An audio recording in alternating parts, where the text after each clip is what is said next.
கிறிஸ்துவுக்குள் பிரியமானவர்களே, இன்றைய நாளிலும் லூக்கா 15ஆம் அதிகாரத்தின் தியான பகுதிக்காக உங்களை அன்புடன் அழைக்கிறேன்.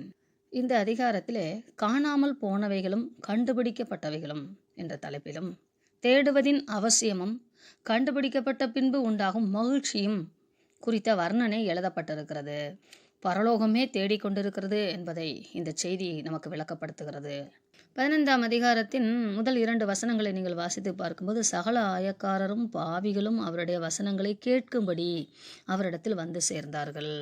ஆயக்காரர்களும் பாவிகளும் யூதர்களாலும் யூதர்கள் அல்லாதவர்களாலும் வெறுத்து ஒதுக்கப்பட்டவர்களாகவும் அவர்களை நிந்தித்து பேசி மன உளைச்சலுக்கு ஆளானவர்களாகவும் அவர்களே தாங்கள் செய்வது இன்னதென்று உணராமல் குற்ற மனப்பான்மையிலே துவண்டு கொண்டிருந்த வேளைகளிலே அவர்கள் இருதயங்களெல்லாம் புதுப்பிக்கத்தக்கதாக, குணமாகத்தக்கதாக, பாவ மன்னிப்பை பெற்றுக்கொள்ளத்தக்கதாக கிறிஸ்துவின் போதனைகளும் ஒரு நல்ல மனிதன் எப்படி வாழ வேண்டும் என்று சொல்லி ஒரு நல்ல மனிதாபிமானத்தோடு மனித இயலை இயேசு கிறிஸ்துவானவர் தனது சொற்பொழிவாலும் கிருபையினாலும் இன்னும் அற்புதங்களினாலும் வெளிப்படுத்தி கொண்டிருந்த அந்த அன்பை அவர்கள் ருசித்ததினால் அவர் வசனத்தை கேட்க ஆவலாய் கூடி வந்தார்கள்.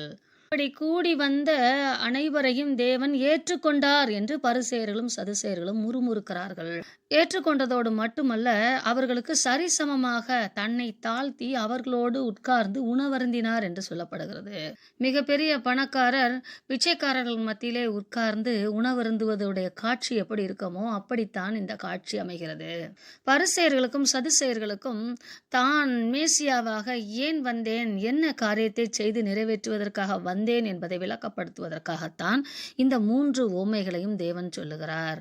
காணாமல் போனவைகளும் கண்டுபிடிக்கப்பட்டவைகளும் கண்டுபிடிக்கப்பட்டவைகளினால் உண்டான மகிழ்ச்சியும் என்று பரலோகத்தின் ஒட்டுமொத்த செய்தியையும் இந்த 3 உவமைகளிலே அடக்கி விடுகிறார். 100 ஆடு என்பது பரிபூரண ஆசீர்வாதம். அவைகளிலே ஒன்று காணவில்லை என்றால் அந்த ஒன்று மிக முக்கியமானது என்று அர்த்தம். மேய்ப்பனுக்கும் அந்த காணாமல் போன ஆட்டுக்கும் இடையான மிகப்பெரிய மதிப்பு மிக்க உறவு இருந்திருக்கிறது, அன்பு இருந்திருக்கிறது என்று அர்த்தம். ஆண்டவராகிய இயேசு கிறிஸ்து பரிபூரண ஆசீர்வாதத்தை உடையவர். ஆண்டவரை நாம் தியானிக்கும் போதெல்லாம், கிறிஸ்துவை நாம் தியானிக்கும் போதெல்லாம் பூமிக்கு உட்பட்ட கிறிஸ்துவாக நாம் தியானிக்கிறோம். தவறு.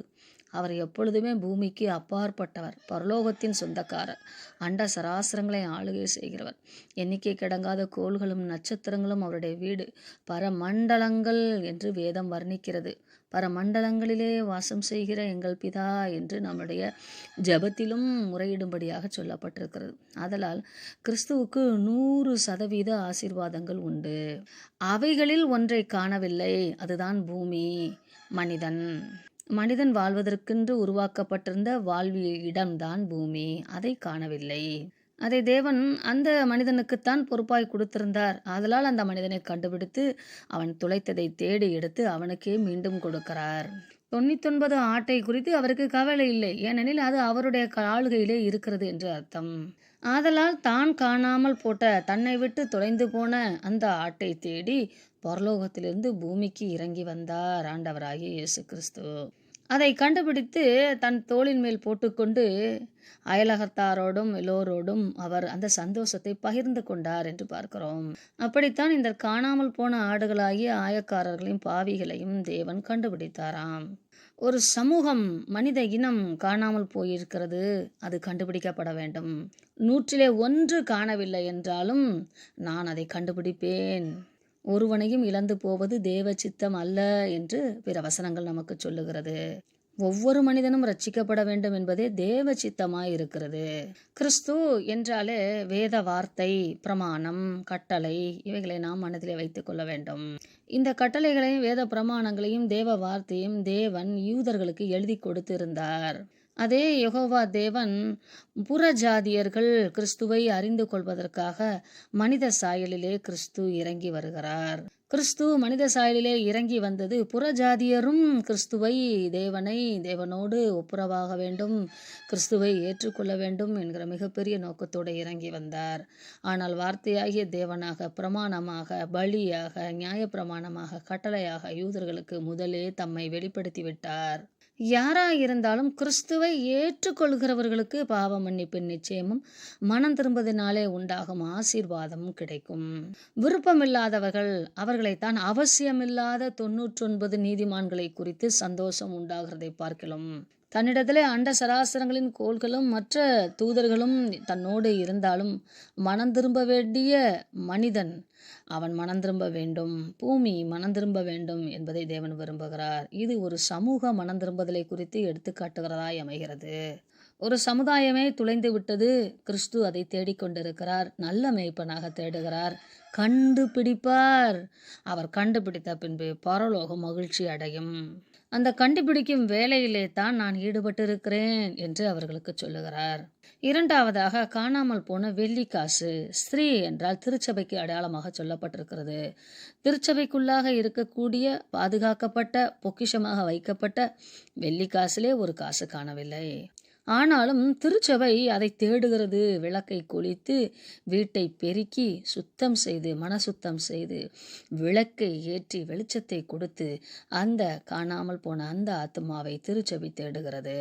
திருச்சபை கண்டுபிடித்து அது தேவனோடு மகிழ்ச்சி கொண்டாடும். மூன்றாவது உவமையிலே தகப்பனுடைய அன்பை வெளிப்படுத்துகிறது. பிதாவாகிய தேவனை குறித்தான ஒரு விளக்கமாக அமைகிறது. ஆடு உயிருள்ளது, வெள்ளி காசு சம்பத்து, காணாமல் போன மகன் தனது வாரிசு. இப்படி தேவன் மனிதர்களை உயர்நிலையிலே கணக்கிட்டிருக்கிறார்.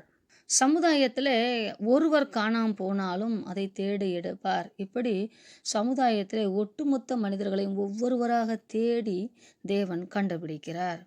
பரலோகத்திலே ஒப்புவிக்கிறார். பரலோகம் சந்தோஷப்படுகிறது. ஆடு அதனுடைய குற்ற கீழ்ப்படியாமையை இதை வெளிப்படுத்தாமல் தேடும் கிறிஸ்துவை அதிகமாக இது முன்னிறுத்துகிறது. பொக்கிஷத்திலே சேர்த்து வைக்கப்பட்ட ஒரு வெள்ளிக்காசு, இவ்வளவு எனக்கு சம்பத்து இருக்கிறதே என்று இல்லாமல் கடைசி மனிதன் முதற்கொண்டு ரட்சிக்கப்பட வேண்டும் என்பதை தேவன் விரும்புகிறார். திருச்சபையும் விரும்புகிறது, தேவ சபை விரும்புகிறது, பரலோகம் விரும்புகிறது என்பதை இரண்டாவதிலே பார்க்கிறோம். முதலாவதிலே 100 1 காணவில்லை. இரண்டாவதிலே 10 1 காணவில்லை. மூன்றாவதிலே 2 1 காணவில்லை. 50%. எத்தனை காணவில்லை என்றாலும் அத்தனையும் தேடு கண்டுபிடிப்பேன். பரிசேயர் சதுசேயர்களிடத்திலே ஆண்டவராய் இயேசு கிறிஸ்து பேசுவதெல்லாம் தான் யார் என்பதை அவர்களுக்கு விளக்கப்படுத்துவதாகவே இருக்கும். சகேயு மனம் திரும்புதலிலும் கூட இழந்து போனதை தேடவும் ரட்சிக்கவுமே மனுஷகுமாரன் வந்திருக்கிறார் என்றார் என்று எழுதப்பட்டிருக்கிறது. நான் எனது வாரிசை, எனது சம்பத்தை, எனது பொக்கிஷத்தை, என் பெற்று ஆட்டுக்குட்டியை தேடி வந்திருக்கிறேன் என்று தேவன் இங்கே பரிசேயர்களுக்கும் சதுசேயர்களுக்கும் சொல்லுவதுதான் இந்த உவமைகள். காணாமல் போன குமாரனை குறித்து நாம் அநேக சத்தியங்களை கேள்விப்பட்டிருக்கிறோம். ஆதலால் நான் அதன் உள்ளாக சொல்லாமல் இதற்கு எப்படி ஒப்புமைப்படுத்தி நாம் புரிந்து கொள்ள வேண்டும் என்பதை நான் விளக்கப்படுத்த விரும்புகிறேன்.